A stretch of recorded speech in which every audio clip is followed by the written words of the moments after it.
শৰতে কঢ়িয়াই আনে আনন্দ তথা পূজাৰ বতৰা। সমাগত শাৰদীয় দুৰ্গা পূজা। দেশজুৰি চলিছে মা দুৰ্গাক আদৰিবলৈ ব্যাপক প্ৰস্তুতি। দেশৰ আন আন প্ৰান্তৰ লগতে বৰপেটা ৰোডতো দুৰ্গা পূজাক লৈ ব্যাপক প্ৰস্তুতি পৰিলক্ষিত হৈছে। এইবাৰ বৰপেটা ৰোডৰ প্ৰগতি সংঘত অনুষ্ঠিত হ'বলৈ গৈ আছে শাৰদীয় দুৰ্গা পূজাৰ সোণালী জয়ন্তী বৰ্ষ।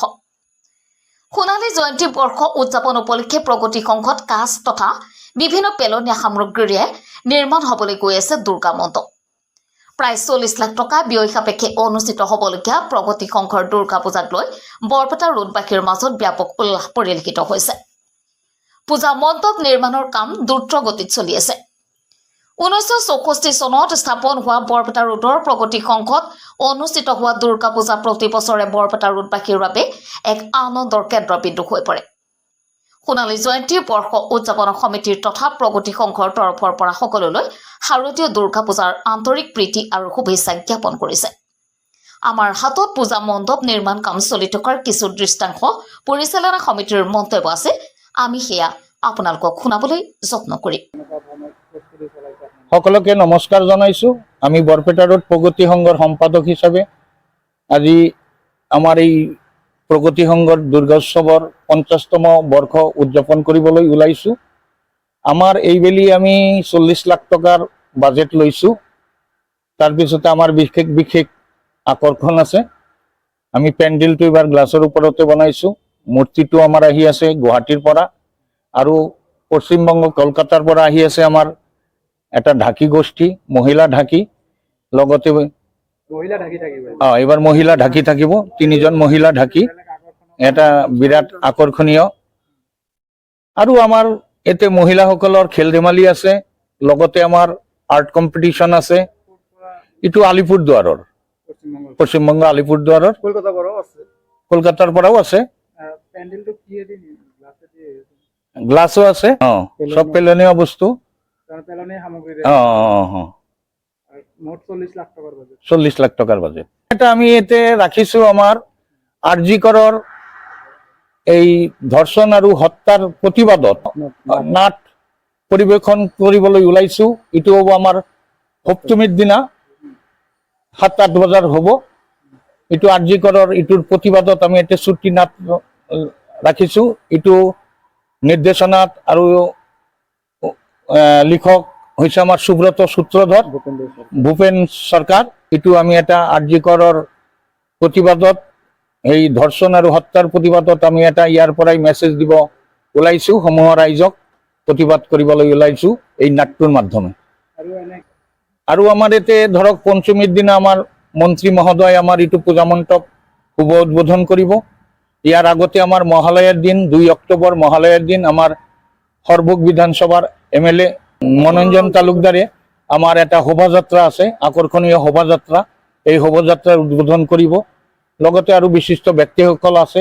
আমাৰ এতে আতচবাজি প্ৰদৰ্শন হ'ব।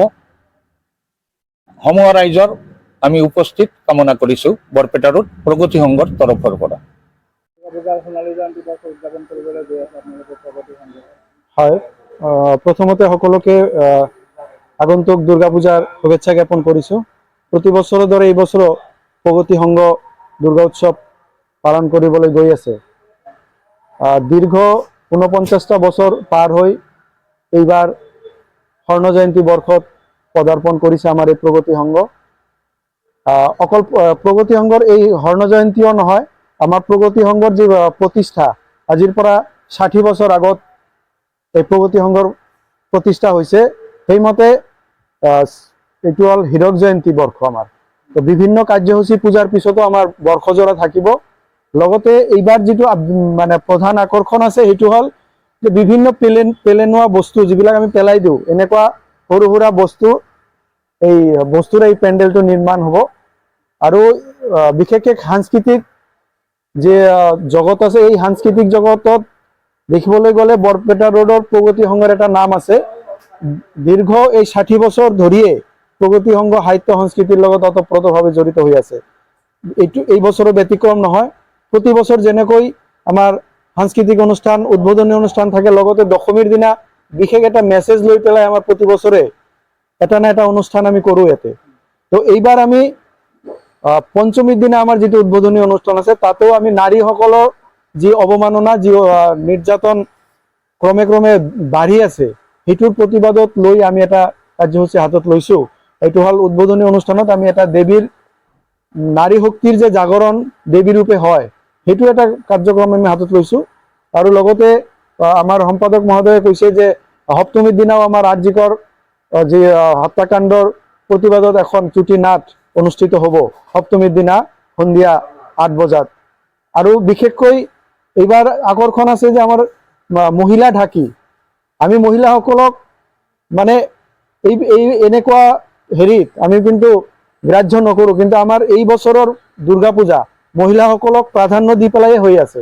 আমাৰ এটা ডাঙৰ এটা মহিলা সমিতি গঠন হৈছে, তেওঁলোকে আমাৰ বিভিন্ন মহিলাসকলক লৈ খেল ধেমালি বিভিন্ন প্ৰতিযোগিতা অনুষ্ঠিত কৰিছে। আৰু আমাৰ যে সাংস্কৃতিক অনুষ্ঠান এই অনুষ্ঠান বিশেষকৈ নাৰীৰ ওপৰত যে নিৰ্যাতন যি নিপীড়ন চলিছে সেইটোৰ বিৰুদ্ধে কিন্তু আমাৰ এইবাৰৰ সাংস্কৃতিক অনুষ্ঠানবিলাক আমি কৰিম। বৰপেটাবাসীৰ উদ্দেশ্যে আমি এইখিনিয়ে ক'ব বিচাৰিছোঁ যে শান্তি শৃংখলা বজাই ৰাখি মানে গোটেই ভাৰতবৰ্ষৰ লগত অসম তথা আমাৰ এই বৰপেটাৰ শান্তিপ্ৰিয় জাগা, এই শান্তিপ্ৰিয় জাগাত দুৰ্গোৎসৱ যাতে ভালে ভালে পালিত হয়, কোনো অপ্ৰীতিকৰ ঘটনা যাতে নঘটে, সচেতন থাকি বিৰুদ্ধ শক্তিৰ বিৰুদ্ধে চোখা দৃষ্টি ৰাখি যাতে এই অনুষ্ঠান সুকলমে পালিত হয় এইটোৰ প্ৰতি আমি বৰপেটাবাসীলৈ আবেদন জনাইছোঁ।